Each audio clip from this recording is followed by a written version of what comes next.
어스름이 채 가시지 않은 새벽, 충청남도 소도시의 낡았지만 정갈한 단독주택 부엌에서 박정수미 할머니는 홀로 아침 식사를 준비하고 있었다. 창밖으로는 목련 가지 끝에 희끗희끗 꽃망울이 맺히기 시작하는 봄의 문턱이었다. 벽에는 빛바랜 흑백 가족 사진이 걸려 있었다. 젊은 날의 남편과 아직 어린 두 자녀, 그리고 정순 할머니의 앳된 얼굴이 담긴 사진이었다. 할머니는 사진을 물끄러미 바라보며 짧은 미소를 지었지만 이내 깊은 한숨과 함께 그림자처럼 익숙한 외로움이 어깨를 감쌌다. 남편은 오래전 세상을 떠났고 자식들은 모두 도시로 나가 각자의 가정을 꾸리고 있었다. 아침 식사를 마친 할머니는 습관처럼 낡은 재봉틀 앞에 앉았다. 드르륵 드르륵 규칙적인 재봉틀 소리만이 적막한 집안을 채웠다. 젊은 시절 시장 한 구석에서 정순 포목점이라는 작은 가게를 하며 밤낮 없이 재봉틀을 돌려 자식들을 키워냈다. 이제는 눈도 침침하고 손도 예전 같지 않아 주문받아 옷을 짓는 일은 그만둔 지 오래였지만 재봉틀은 평생의 친구이자 유일한 소일거리였다. 오후에는 동네 시장 어귀에서 작은 채소 가게를 하는 최경희 할머니와 마주 앉아 시시콜콜한 이야기를 나누었다. 자식들 안부, 무릎 관절염 이야기, 새로 생긴 반찬 가게 맛 평가까지. 이야기 끝에는 늘 그렇듯 노년의 쓸쓸함이 묻어났다. 정순이 너는 좋겠다야. 서울 사는 똑똑한 손녀딸이 자주 찾아오자녀. 경희 할머니가 부러움 섞인 목소리로 말했다. 그 애 아니면 누가 이 늙은이를 찾아오겠누. 정순 할머니는 멋쩍게 웃으며 대답했다. 며칠 뒤 서울 사는 대학생 손녀 22세의 과일 꾸러미를 들고 할머니 댁을 찾았다. 수연은 할머니에게 최신 스마트폰을 선물하며 사용법을 알려주었다. 할머니, 이걸로 저랑 영상통화도 하고 심심할 때 유튜브로 노래도 들으세요. 그리고 여기 은빛마당이라는 앱인데 할머니 연배분들이 많이 쓰시는 거래요. 친구도 사귀고 글도 올리고 그런데요. 정순 할머니는 복잡해 보이는 화면에 눈살을 찌푸렸지만 손녀의 성의를 봐서 마지못해 고개를 끄덕였다. 수연이 돌아간 뒤 할머니는 돋보기를 쓰고 스마트폰을 한참이나 들여다보았다. 은빛마당이라 외로움을 달랠 수 있을까 하는 작은 기대감이 생겼다. 밤늦도록 잠 못 이루던 어느 날 정순 할머니는 떨리는 손으로 은빛마당 앱을 열었다. 이런저런 게시글을 구경하다가 따뜻한 말벗을 구합니다라는 제목의 글을 발견했다. 프로필 사진에는 군복을 입은 중년 남성의 늠름한 모습이 담겨 있었다. 아이디는 푸른 하늘이었다. 정순 할머니는 자신도 모르게 안녕하세요라는 짧은 인사를 보냈다. 곧바로 답장이 왔다. 안녕하세요 어머님. 제 이름은 김민준이라고 합니다. 외람되지만 어머님의 따뜻한 글에 이끌려 용기 내어 메시지 드립니다. 혹시 괜찮으시다면 말벗이 되어주실 수 있을는지요? 정순 할머니는 어머님이라는 호칭에 어색함을 느꼈지만 예의 바르고 정중한 그의 말투에 나쁘지 않은 첫인상을 받았다. 그렇게 정순 할머니와 푸른 하늘 김민준의 기묘한 인연은 시작되었다. 김민준은 매일 아침 저녁으로 정순 할머니에게 문안 인사를 보냈다. 어머님, 간밤에 평안히 주무셨습니까? 오늘 날씨가 참 좋습니다. 가벼운 산책이라도 다녀오시는 건 어떠실는지요? 그의 메시지는 깍듯했고 다정했다. 정순 할머니는 평생 누구에게도 받아보지 못한 세심한 관심에 조금씩 마음의 문을 열기 시작했다. 그는 자신이 해외 나이지리아라고 했때 파병 중인 육군 대위이며 위험한 임무를 수행하고 있다고 했다. 아내와는 오래전 사별했고 하나뿐인 딸아이는 한국의 먼 친척집에 맡겨져 있는데 몸이 약해 병원 신세를 자주 진다고 했다. 정순 할머니는 그 딱한 처지에 진심으로 안타까움을 느꼈고 모성애와 비슷한 연민의 감정이 싹꼈다. 어머님, 사실 이곳 생활이 몹시 고되고 외롭습니다. 매일 밤 어머님과 나누는 대화가 제게는 유일한 낙이자 큰 위안입니다. 김민준의 말은 정순 할머니의 메마른 가슴을 촉촉이 적셨다. 그녀는 어느새 하루 종일 그의 메시지를 기다리게 되었고 그의 답장이 조금이라도 늦어지면 초조해졌다. 젊은 시절 남편에게서도 느껴보지 못했던 설렘과 비슷한 감정이 되살아나는 듯했다. 그녀는 김민준에게 자신의 소소한 일상, 젊은 시절 이야기, 자식들 자랑까지 속마음을 털어놓았다. 김민준은 언제나 진지하게 들어주었고 따뜻한 말로 화답했다. 어머님 같은 분을 더 일찍 만났더라면 제 인생도 달라졌을 텐데요. 제게는 어머님이 어머니나 다름없습니다. 이런 말을 들을 때면 정순 할머니는 얼굴이 화끈거렸지만 싫지 않았다. 오히려 자신이 아직 누군가에게 필요한 존재라는 사실에 가슴 벅찬 기쁨을 느꼈다. 어느 날 김민주는 다급한 목소리로 전화를 걸어왔다. 평소의 차분한 목소리와는 사뭇 달랐다. 어머님, 큰일 났습니다. 제가 작전 중에 중요한 통신 장비를 분실했는데 이게 개인 과실로 처리될 것 같습니다. 상부에 보고되면 불명예의 전역을 당할 수도 있습니다. 당장 30만 원 정도만 있으면 여기서 암시장을 통해 똑같은 장비를 구할 수 있을 것 같은데 염치 없지만 어머님께 손을 벌려도 되는지요? 이 일만 해결되면 곧 휴가를 받아 한국에 갈 수 있습니다. 그때 꼭 찾아뵙고 이 은혜는 평생 잊지 않고 갚겠습니다. 정순 할머니는 순간 망설였다. 생면부지의 사람에게 그것도 적지 않은 돈을 선뜻 내주기가 망설여졌다. 하지만 전화기 너머로 들려오는 그의 절박한 목소리와 어머님 밖에는 부탁할 곳이 없습니다라는 애원에 마음이 약해졌다. 평생 남에게 아쉬운 소리 한 번 안 하고 살아온 그녀였지만 김민준만큼은 외면할 수 없었다. 결국 정순 할머니는 다음 날 아침 일찍 은행으로 향했다. 창구 직원에게 송금 사유를 묻는 질문에 친척 아이 학비 좀 보내주려고요 라며 둘러댔다. 돈을 보낸 뒤 김민주는 몇 번이고 감사 인사를 전해왔다. 어머님 덕분에 위기를 넘겼습니다. 정말 감사합니다. 한국에 돌아가면 제일 먼저 어머님께 달려가겠습니다. 정순 할머니는 그 말을 철석같이 믿었고 그가 돌아올 날을 손꼽아 기다렸다. 하지만 그것은 시작에 불과했다. 얼마 지나지 않아 김민주는 또다시 어려운 사정을 늘어놓았다. 이번에는 딸아이가 갑자기 쓰러져 병원에 입원했는데 급하게 수술비가 필요하다는 것이었다. 액수는 지난번보다 커져 50만 원이었다. 정순 할머니는 또다시 그의 간곡한 부탁을 거절하지 못했다. 그래, 아픈 아이를 살리는 일인데 나중에 다 돌려받으면 되지. 스스로를 위안하며 돈을 보냈다. 그 후로도 김민준의 금전 요구는 끊이지 않았다.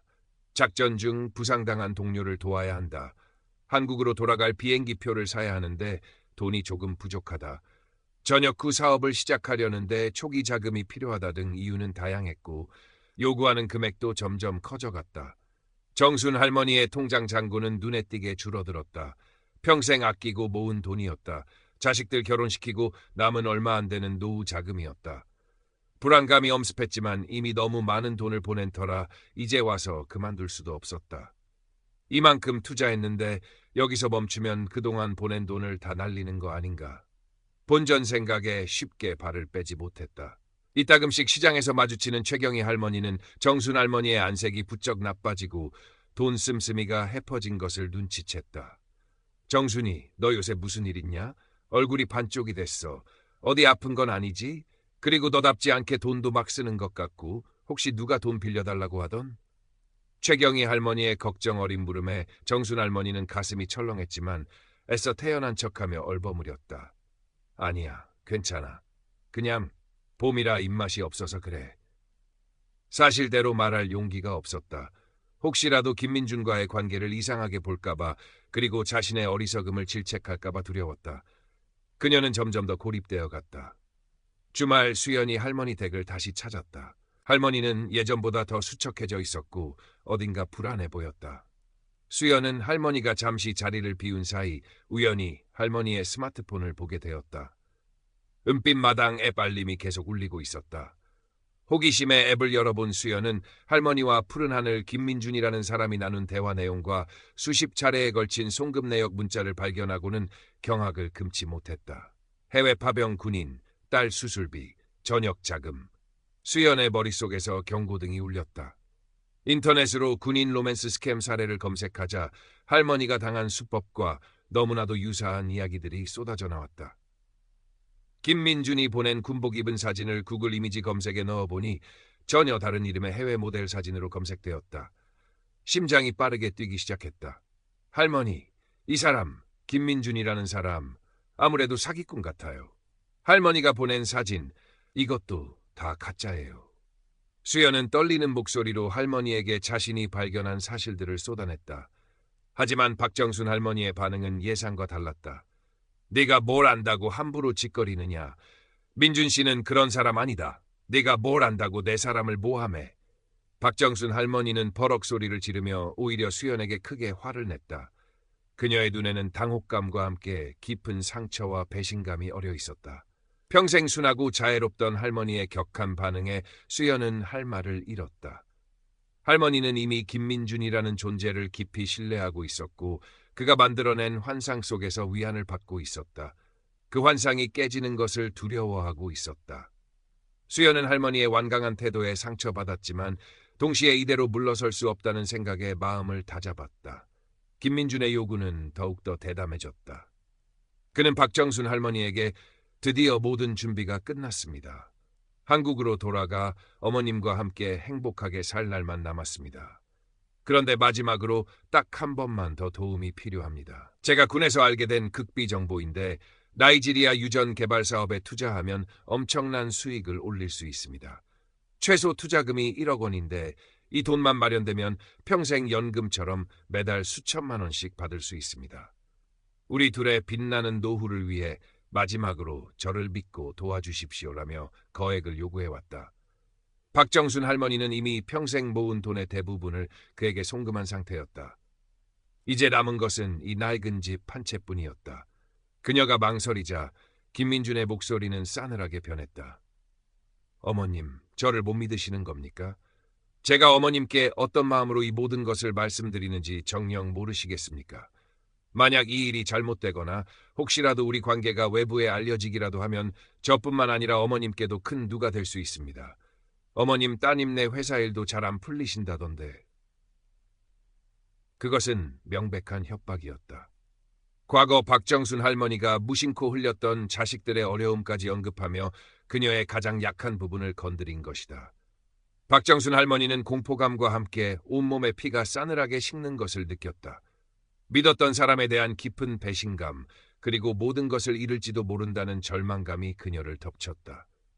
이미 너무 많은 것을 걸었고 너무 멀리 와버렸다. 이제는 돌이킬 수 없다는 생각에 그녀는 이성을 잃어가고 있었다.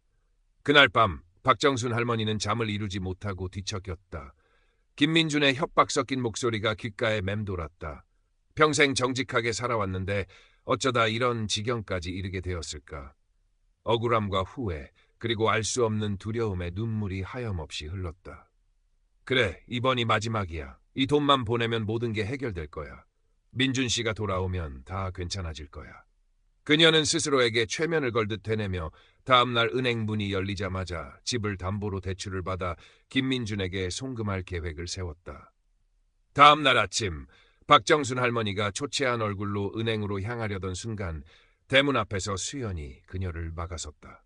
수연의 눈은 밤새 울었는지 퉁퉁 부어 있었다. 할머니, 제발 멈추세요. 더 이상 그 사람에게 속지 마세요. 수연은 할머니의 팔을 붙잡고 애원했다. 하지만 박정순 할머니는 뿌리치려 했다. 그 순간 뒤따라온 최경희 할머니가 박정순 할머니의 다른 쪽 팔을 잡았다. 정순아, 정신 차려. 그놈 사기꾼이야. 내 돈 다 뜯어내려는 수작이라고. 박정순 할머니는 두 사람의 손길을 뿌리치며 절규했다. 아니야. 당신들이 뭘 안다고 그래. 민준 씨는 날 배신할 사람이 아니란 말이야. 이 돈만 보내면 다 해결된다고 했어. 그녀는 이미 이성을 잃은 듯 보였다.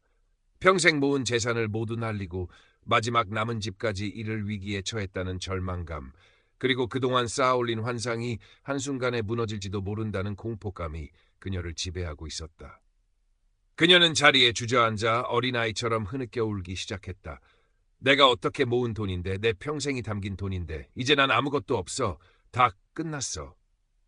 수연은 무너져 내리는 할머니를 부둥켜 안고 함께 울었다. 하지만 포기할 수 없었다. 수연은 최경희 할머니에게 할머니를 잠시 부탁하고 그동안 몰래 모아두었던 김민준과의 대화 녹음 파일, 송금 내역, 도용된 사진 증거들을 가지고 곧장 경찰서로 향했다. 과거 학교 폭력 사건으로 작은 도움을 받았던 인연이 있는 박동철 형사를 찾아가기로 마음먹었다. 며칠 후 박동철 형사가 박정순 할머니의 집을 방문했다. 박 형사는 제복 대신 사복 차림이었고 그의 표정은 신중하면서도 단호했다. 그는 거실에 마주 앉은 박정순 할머니와 수연 그리고 걱정스러운 얼굴로 곁을 지키는 최경희 할머니에게 차분하지만 또렷한 목소리로 입을 열었다. 어르신, 따님, 아니 손녀분께서 가져오신 자료와 저희가 추가로 조사한 내용을 종합해본 결과 김민준이라는 인물은 어르신을 상대로 계획적인 사기 행각을 벌인 것으로 판단됩니다. 박정순 할머니의 동공이 불안하게 흔들렸다. 박 형사는 미리 준비해온 서류 몇 장을 테이블 위에 펼쳐놓았다. 어르신께서 돈을 송금하신 계좌들은 모두 대포통장으로 확인되었습니다. 입금된 돈은 즉시 여러 개의 다른 계좌로 쪼개져 이체된 후 최종적으로는 해외의 가상화폐 거래소를 통해 자금 세탁이 이루어진 것으로 보입니다. 저희가 추적한 IP 주소는 대부분 동남아시아의 한 국가로 확인되었으며 나이지리아와는 전혀 관련이 없었습니다. 박 형사는 김민준이 보낸 군복 사진들이 모두 인터넷에서 도용된 것이며 그가 사용한 감성적인 문구나 구구절절한 사연들이 국제 로맨스 스캠 조직들이 사용하는 전형적인 매뉴얼과 일치한다는 사실을 조목조목 설명했다. 박정순 할머니는 마치 사형 선고를 듣는 사람처럼 얼굴이 하얗게 질려갔다. 그녀는 여전히 믿을 수 없다는 듯 고개를 가로저었다. 아닐 겁니다. 그럴 리가 없어요. 그는 내게 진심이었어요. 그때 박 형사가 결정적인 증거를 내밀었다. 그것은 김민준과 똑같은 목소리의 남성이 다른 노인들에게 접근하여 거의 동일한 수법으로 사기를 치는 내용이 담긴 음성 파일과 그 피해자들이 경찰에 제출한 진술서 사본이었다. 심지어 박정순 할머니가 받았던 나이지리아 유전 개발 투자 제안과 똑같은 내용의 메시지를 받은 다른 피해자의 사례도 있었다. 어르신, 이 목소리, 김민준이라는 사람의 목소리가 맞습니까? 음성 파일에선 익숙하지만 이제는 소름 끼치도록 낯설게 느껴지는 김민준의 목소리가 흘러나왔다. 그는 다른 할머니에게도 똑같이 어머님, 누님이라 부르며 애틋한 감정을 연기하고 있었다. 박정순 할머니는 온몸이 부들부들 떨리기 시작했다. 모든 것이 거짓이었다. 자신이 그토록 믿고 의지했던 모든 것이 한낱 신기루에 불과했다는 잔인한 진실이 눈앞에 펼쳐진 것이다.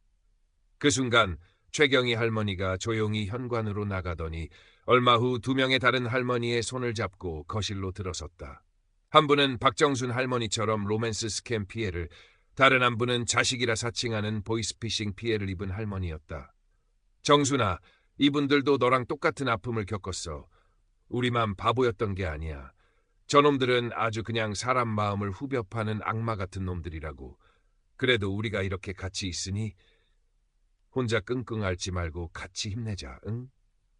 최경희 할머니의 떨리는 목소리가 방 안에 울려 퍼졌다. 박정순 할머니는 자신과 같은 슬픔을 간직한 다른 사람들의 눈을 마주 보았다. 그 눈빛 속에서 깊은 절망과 함께 한 줄기 연대의 온기가 느껴졌다. 그동안 억눌러왔던 모든 감정이 한꺼번에 터져나오며 그녀는 어린아이처럼 통곡하기 시작했다. 그것은 절망의 눈물이자 동시에 길고 외로웠던 싸움이 끝났음을 알리는 정화의 눈물이었다. 박정순 할머니의 삶은 송두리째 흔들렸지만 무너지지는 않았다. 손녀 수연과 이웃 최경희 할머니, 그리고 자신과 같은 아픔을 겪은 다른 피해자들의 지지와 격려 속에서 조금씩 현실을 받아들이고 마음을 추스를 수 있었다. 그녀는 용기를 내어 자신의 피해 사실을 경찰에 상세히 진술했고 사기꾼 검거에 필요한 모든 정보를 제공하며 적극적으로 협조했다. 잃어버린 돈을 모두 되찾을 가능성은 희박하다는 것을 알았지만 더 이상 과거의 어리석음에 얽매이지 않기로 다짐했다. 돈보다 더 소중한 것, 바로 자신의 존엄성과 주변 사람들과의 따뜻한 관계를 되찾는 것이 중요했다. 얼마 후 저녁 뉴스에서는 국제 로맨스 스캠 조직의 국내 송금책으로 활동하던 일당 일부가 검거되었고 김민준이라는 가명을 사용한 해외 총책을 비롯한 핵심 조직원들에 대한 국제 공조 수사가 본격적으로 진행 중이라는 보도가 흘러나왔다. TV 화면 속 흐릿한 용의자들의 모습에서 박정순 할머니는 김민준의 환영을 보았지만 이제는 더 이상 마음이 흔들리지 않았다. 씁쓸하면서도 한편으로는 후련한 미소가 그녀의 입가에 잠시 머물렀다. 그 후 박정순 할머니의 일상에는 작은 변화들이 생겨났다. 손녀 수연에게 꾸준히 스마트폰 활용법과 인터넷 정보 검색 방법을 배우기 시작했다.